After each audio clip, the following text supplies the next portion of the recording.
Hi, my name is David Friedman, and I'm one of the curators of the Museum of the New Towns. I'm an art historian who writes about late medieval urbanism, and I organize those parts of the museum that deal with the form of the towns. I'll talk about physical planning in this video. Hundreds, even thousands of towns were founded in Europe between the 12th and 14th centuries.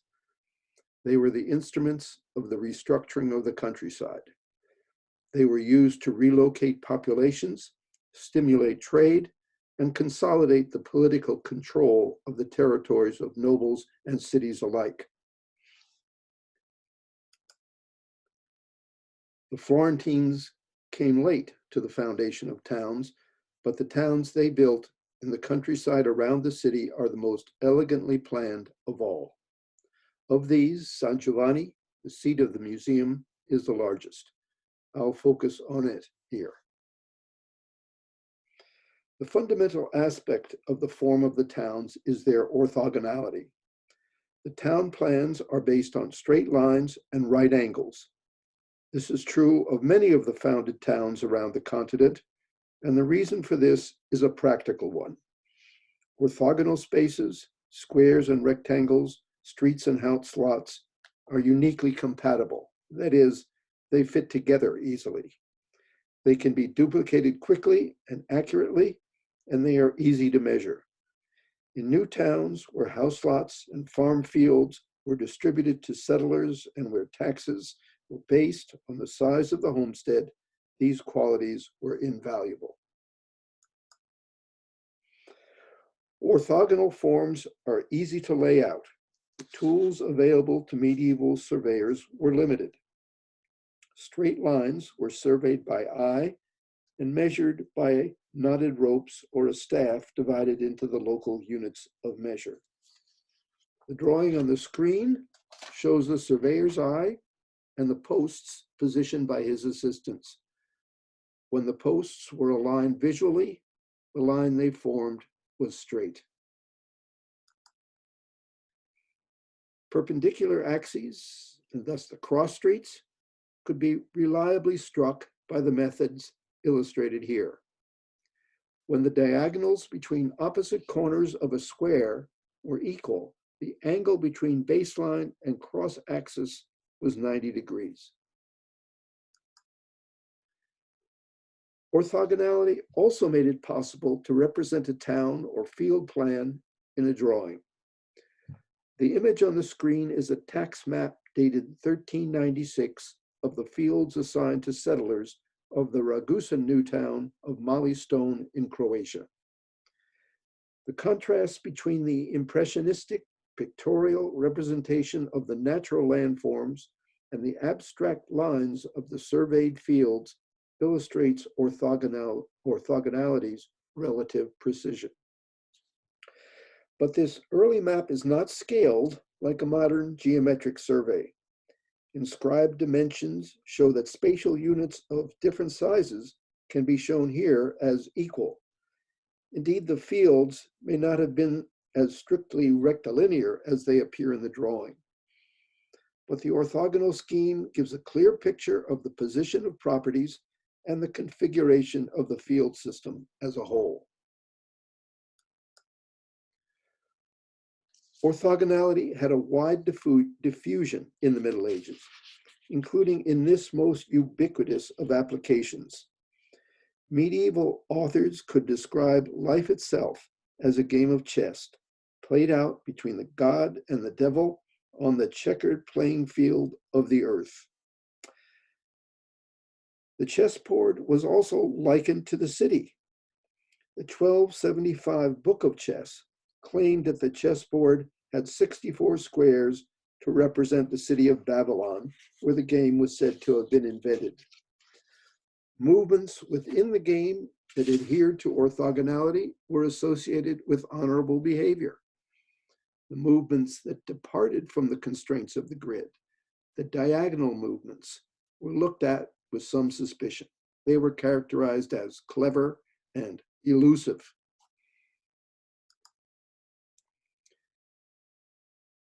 The Florentine government that created the city's new towns, the government of the priors of the guilds that came to power in the 1290s, had a transformative vision for the physical city. The monumentally scaled cathedral and town hall were its projects, as were the squares that set these buildings apart from the everyday fabric of residential and commercial building. The government pursued an even more fundamental reconstruction of the urban environment when it inaugurated a campaign to reclaim space on the streets and in the squares that had been usurped by private interests. It emitted regulations prohibiting jettied upper stories, projecting upper stories that is, external stairs, and bridges that connected properties across public rights of way, the very things that make streets like the Via dell'Incontro in Viterbo so picturesque. Aesthetic value was attributed to streets in the documents, streets that were recta, clara, et aperta, straight, well-lighted, and unobstructed.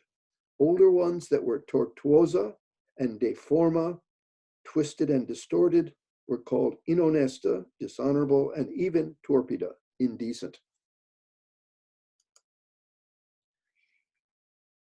These are the values embedded in the plans of the new towns, and they are more fully realized there than in the city itself. In the countryside, the new towns were seen to stand for the city.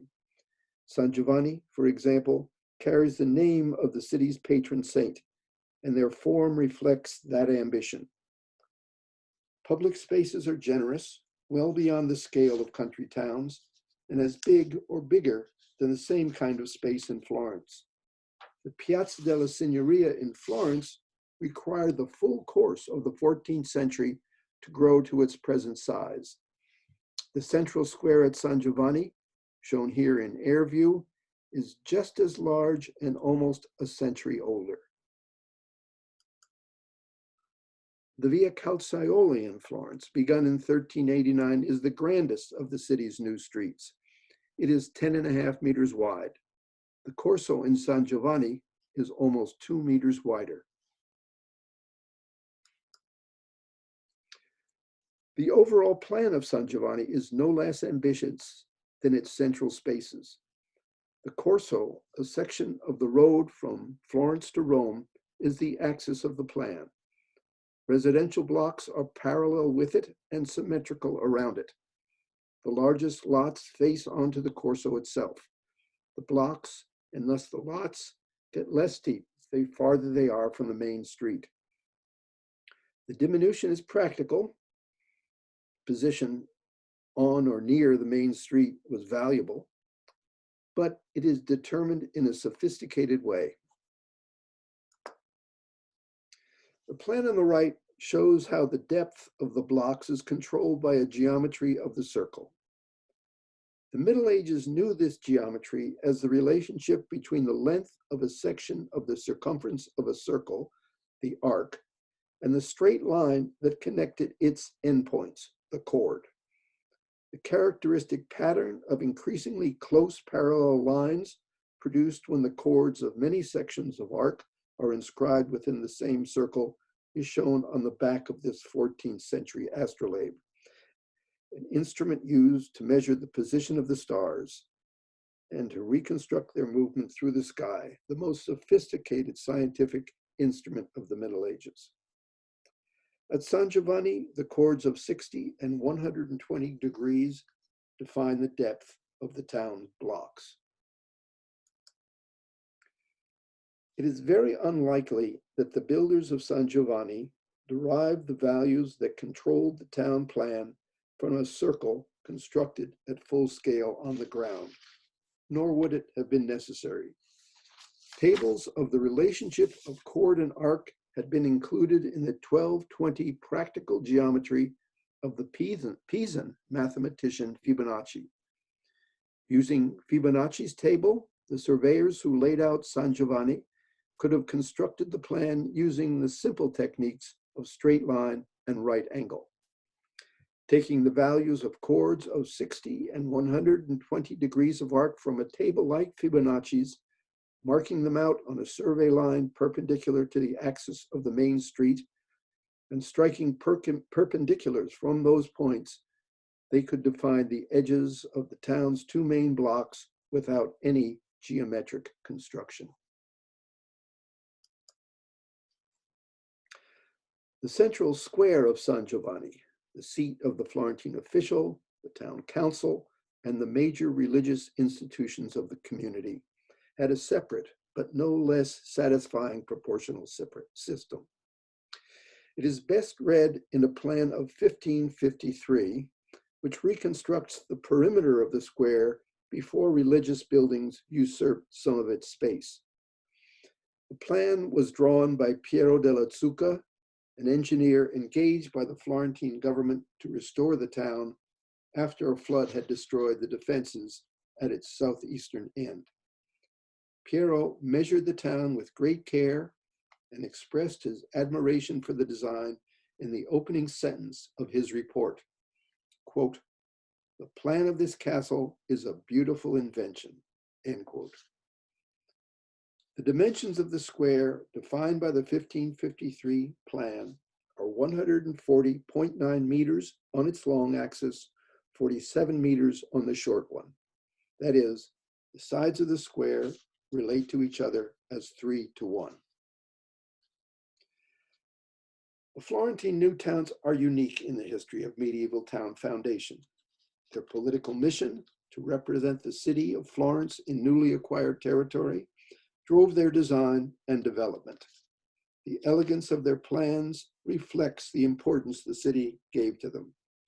They showed the best of what the city aspired to for its own physical form: uncontested control of the public space of the city, wide, straight streets, and a grand representational square. These basic values, if not their particular interpretation, were not unique to Florence or even to the other cities controlled by the professional and business classes of their population. Francesc Ximenes, a Catalan priest of the late 14th century, described his ideal Christian city in much the same terms. He too gave his town an orthogonal plan. Ximenes endowed his city with moral authority by deriving its form from literary descriptions of the heavenly Jerusalem. The comparison was not one the Florentines were afraid to apply to their own city, and it held good for the physical city as well as the spiritual one. The elegant design of the new towns should be understood as a way in which that idea was projected into the countryside. Well, thanks for listening. I hope this preview of some of the highlights of the museum whets your appetite for new towns. See you in San Giovanni.